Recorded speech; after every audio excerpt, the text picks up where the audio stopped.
গোলাগঞ্জ পৌৰসভাৰ এলেকাৰ বাহিৰৰ সংলগ্ন 9খনকৈ গাঁও সামৰি এখন বৃহৎ পৌৰসভা গঠন কৰা পৰিকল্পনা তীব্ৰ বিৰোধিতাৰে গোলাগঞ্জৰ শিল্পী সমাজৰ প্ৰেক্ষাগৃহত এখন ৰাজহুৱা সভাৰ আয়োজন কৰে গোলাগঞ্জ ব্যৱসায়ী সমিতিয়ে।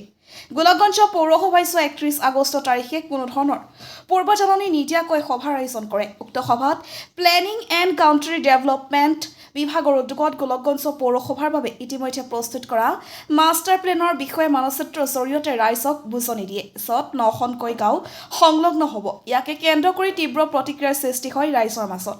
গোলাগঞ্জ পৌৰসভাৰ এলেকাৰ বহিৰ্ভূত অঞ্চলৰ প্ৰস্তাৱিত পৌৰসভা এলেকাৰ বিৰোধী মঞ্চই তীব্ৰ বিৰোধিতা কৰে। গোলাগঞ্জৰ পৰা Tapan Roy report, North East Frontier News. সভাখন খুব গুৰুত্বপূৰ্ণ সভা আছিলে, কাৰণ 2024 চনত 30 মাৰ্চ তাৰিখে নটিফিকেশ্যন এটা ওলাইছিলে, যি নটিফিকেশ্যনত আমাৰ গোলকগঞ্জ পৌৰসভা এলেকাৰ বাহিৰৰ 9খন সংলগ্ন গাঁৱক লৈ পেলাই এখন বৃহৎ মাষ্টাৰ প্লেন তেওঁলোকে যুগুত কৰিছিলে। আৰু সেই মাষ্টাৰ প্লেনখনৰ এক্সিকিউশ্যনৰ কাৰণে যোৱা 30 জুলাই তাৰিখে ইয়াত এখন মিটিং হৈছিলে, যি মিটিংখনত নিৰ্দিষ্ট কেইজনমান মানুহ মাতি পেলাই মাষ্টাৰ প্লেনখন কেনেকৈ এক্সিকিউট কৰা যায় তাৰ চিন্তা চৰ্চা তেওঁলোকে অব্যাহত ৰাখিছিলে।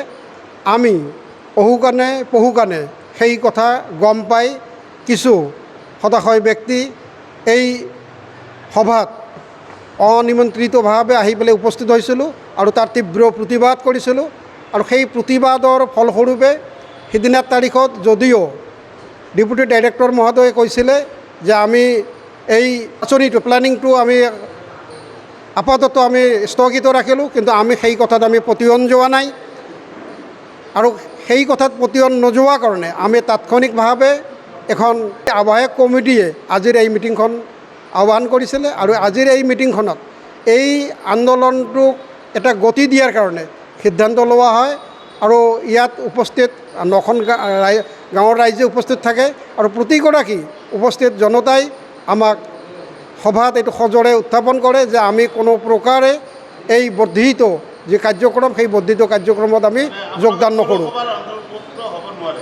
আমি নহওঁ, নিবিচাৰে কোনো এজন মানুহে এই যিটো বৰ্ধিত যিটো পৌৰসভাৰ এলেকা, এই বৰ্ধিত পৌৰসভাৰ এলেকাত তেওঁলোকে সংলগ্ন হ'ব নিবিচাৰে।